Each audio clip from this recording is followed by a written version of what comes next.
What's going on, guys? Thanks for finding your way to my YouTube channel. I'm Kevin Duffy. This is Duffy Geeks Out, and I'm coming at you with my review of the brand new movie, Prey. Prey is the seventh film, that's right, seventh film in the Predator franchise. Although, if I'm being honest, after watching this movie, there really are only two. There is the OG Predator movie, Arnold, greatest action movie of all time, and then there is Prey, which is so good, guys. It is so good. I love Predator 2. Predator 2 is one of those movies where it's like a fun pastime for me, because for so long it was all I had with Predator 1, Predator 2, and I was such a young guy when I was exposed to both of them that honestly I couldn't tell the difference when I was a kid. So I have a soft spot in my heart for Predator 2. But there are only two really good Predator movies. That is the OG Predator movie, and that is Prey. Dan Trachtenberg directed this film, which follows a group of Comanche warriors, well, really one, played by Amber Midthunder, Naru, who is her character name, as she tries to convince her people that there is something out there hunting them that is not human or beast. What is it? Well, it's a Yautja, or a predator for those who don't, follow the comics or know what the fuck predators are called. So this alien lands on their planet and starts hunting game, working its way up to hunting man, which was an incredible journey to take, to follow the predator as he's killing these lesser prey, as he's working his way up to it. Oh man, Dan Trachtenberg was so smart to showcase this, because it really helps develop the predator lore a little further too. Depending on what kind of prey he's hunting, depends what kind of weaponry he uses. That was so clever and so just incredible to see a predator do this. He doesn't start using spears and weapons like that until he's going up against people who have crude tools like that. It was fucking awesome, dude. It was awesome to see that journey. And then the main character, Naru, played by Amber Midthunder. Oh my god, this girl is great. Marvel, DC, whatever IP these companies have out there, if you're looking for a female lead for any kind of an action movie, check this chick out, because I think she did a fantastic job. She carries this movie on her shoulders. She does so good.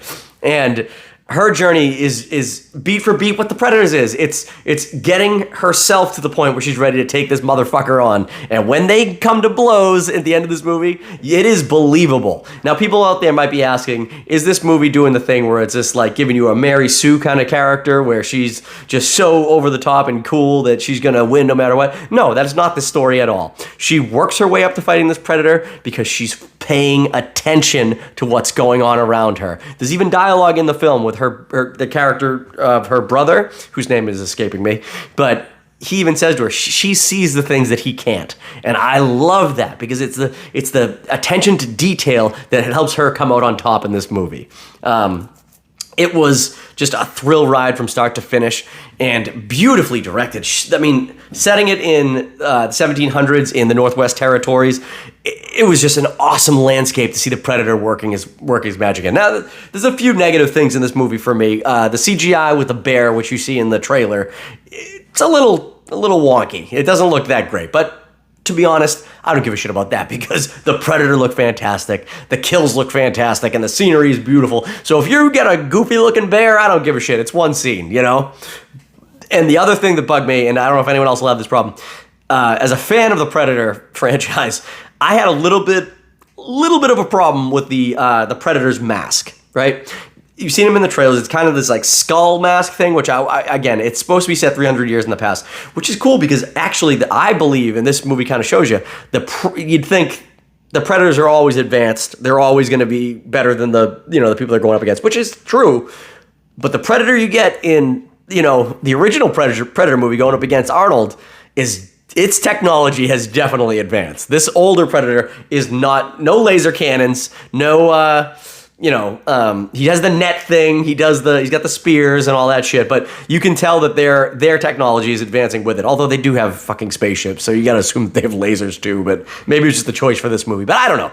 Maybe it's based because he knew that these people that they were going up against were gonna be, have primitive weaponry or whatever. But anyways, I didn't care for the way that the Predator's helmet looked. I didn't care for the way the Predator's face really looked either, if I'm being honest. I kind of was confused when I saw it. I knew that this was kind of set in more of the OG Predator world, but I've got a vibe from the Predator's face that it kind of looked like the Predators designed in the movie Predators, the Robert Rodriguez movie, and I didn't care for those larger Predator looks, and that I was kind of getting that vibe from this Predator. But that's it. That's the only thing in this movie that I didn't care about. The CG for the bear and the Predator's head area.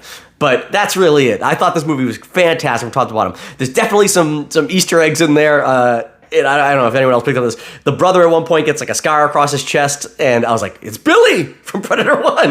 And then they obviously say, if it bleeds, we can kill it. Obviously, you got to get that line in there. It's like classic. And then I believe the gun at the end of the movie that the girl had, and you guys can fact check this and prove me wrong. I believe the gun the girl had at the end is the gun that the elder Predator gives to Danny Glover at the end of Predator 2.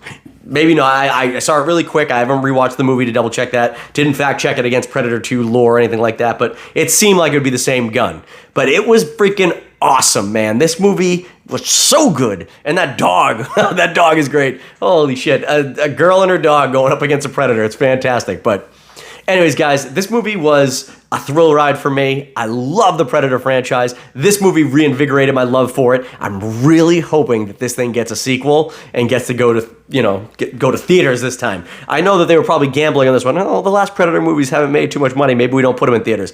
If the sequel gets greenlit, this one should go to theaters because it was so good. Get Dan Trachtenberg back. Make a direct sequel to this one. I want to see Naru back into it going up against another fucking Predator. But that's probably not the plot we're going to get. It would probably jump quite a few years, maybe to the 1800s. I don't know.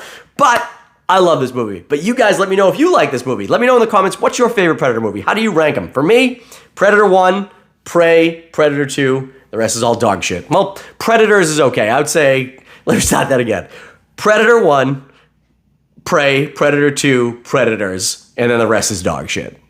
That's my ranking. I want to know what you guys' rankings are and how much did you love this movie. Let me know in the comments. Smash that like button, subscribe to the channel, and we'll come at you with another video really soon. See ya.